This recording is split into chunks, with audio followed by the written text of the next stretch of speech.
Hi, I'm Professor Jennifer Holberg. I teach in the English department, and I'm really excited to spend the next couple of minutes with you talking about how to chart your course. In other words, really how to think about our curriculum here at Calvin, particularly for those of you who are interested in the arts, humanities, and social sciences. Now, those are really, I think, important fields. You've chosen well. But what are the arts, humanities, and social sciences? There's a lot of disciplines in those fields. How do they go together? I think for me, what they do is they're really asking the big questions. They're asking, what does it mean to be human? What is beauty? What is truth? And why does all of that matter? How do we take the things we're learning about the stories that we're studying, or the populations and the politics we want to know about, and how are we going to apply that to do God's work in God's world? So it's very exciting, I think, to be in the arts, humanities, and the social sciences. Some of the disciplines that you might be aware of are things like sociology or political science, communication, literature, linguistics, history, music, the arts. So there's lots of ways to find your space in arts, humanities, and the social sciences. And you may, in fact, want to put them together because, in fact, they're all asking really, again, those big questions. The other thing that you want to think about is, in addition to what major or majors you might want to be pursuing, are the kind of ways you want to think about the core curriculum. I like to think about the core curriculum as a bit of a gift. It's a way of helping me have ways of knowing that I wouldn't have otherwise. So I teach English, I teach literature and writing, so I have ways of thinking about the world through story. But I also need to think about the core through ways of science, through ways of philosophy, through ways of history, the way that a social scientist would approach a question. And so the core is really a way for me to get to ask those questions from a lot of different angles and give me a lot of gifts to know God more and to do God's work more fully. So in addition to the kind of formal ways of learning through your major and through the core, there's a lot of other ways of learning at Calvin, and I think these are so important, and I hope as you begin your journey here at Calvin that you'll start to think about all the different kinds of opportunities there are.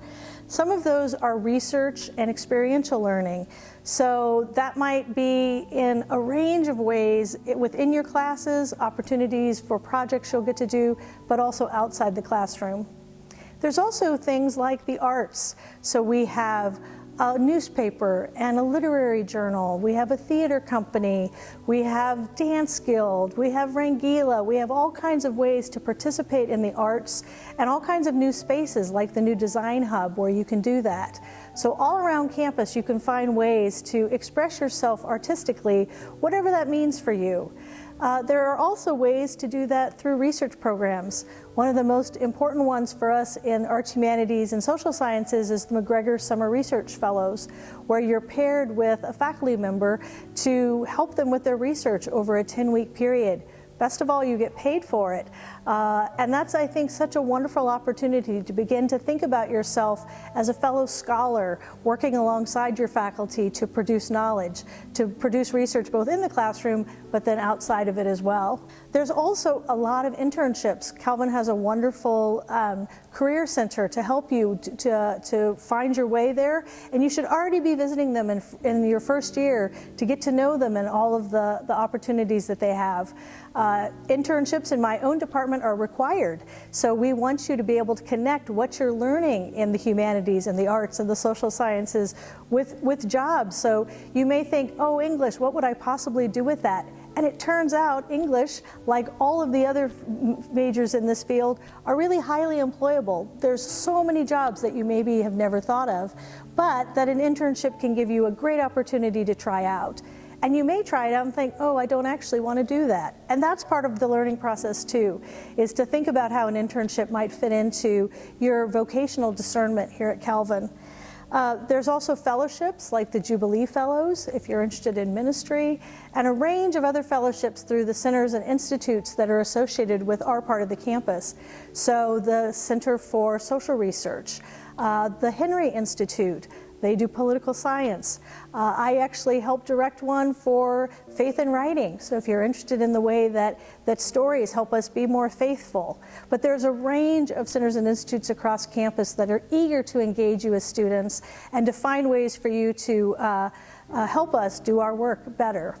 Finally, I would say one of the other, I think, really cool things about Calvin is our travel opportunities, either in the semester or in shorter terms like interims or May terms.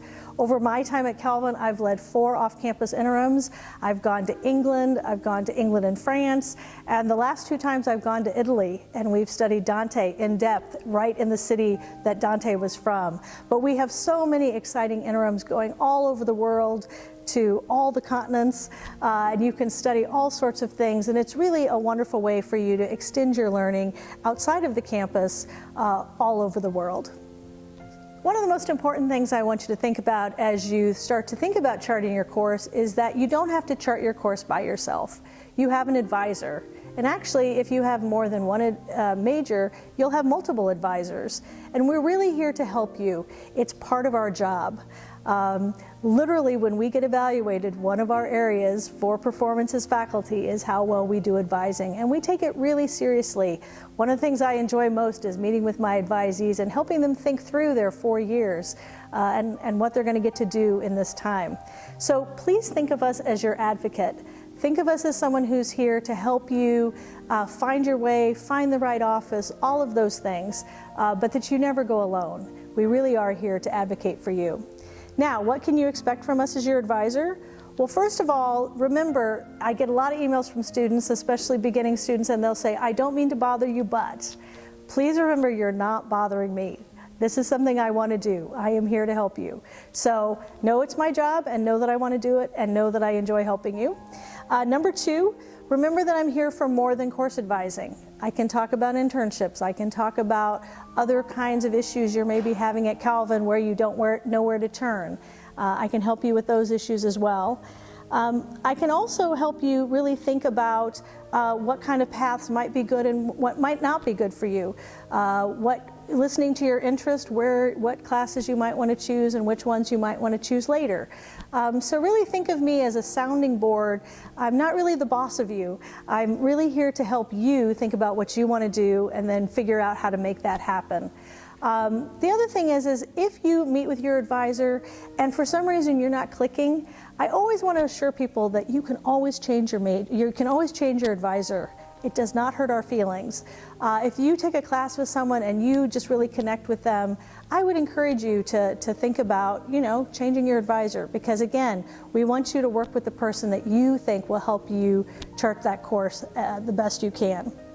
What you can expect from us is during the normal semester, we'll contact you to tell you that our advising times are open, and we'll be there to walk you through your academic evaluation report and help you begin to choose some courses that you want to take. But in general, just think of your advisor as someone that's always there for you to help you think about courses, think about those extracurriculars, think about those off-campus experiences, and try to package together with you the best course. So I just want to end with your job, which is partly be prepared. We have a wonderful system at Calvin called self-service that I'm sure you'll be receiving more information about. And it really helps you look ahead. You can even go into this system and plot out your entire 4 years if you wanted to. You can see what courses are going to be offered. And it's a wonderful way to begin to think about, I'd like to go off campus in my sophomore year. What would that look like? And it gives you and your advisor a great tool to begin your conversation so that I understand what you want to do and I can help you do it. Because again, that really is my job. So we just ask that you be prepared. When you make an appointment, you keep it. Many advisors have a lot of advisees, so those time slots are really, really packed for them. So keep your appointments. Come prepared, have thought a little bit about what you want to do, but then come and be ready to have a wonderful conversation with your advisor. Again, we're excited that that's part of our work, that we see you both as students and advisees, and we're really eager here in arts, humanities, and the social sciences to see you succeed and to begin to do God's work in God's world. So we look forward to seeing you soon.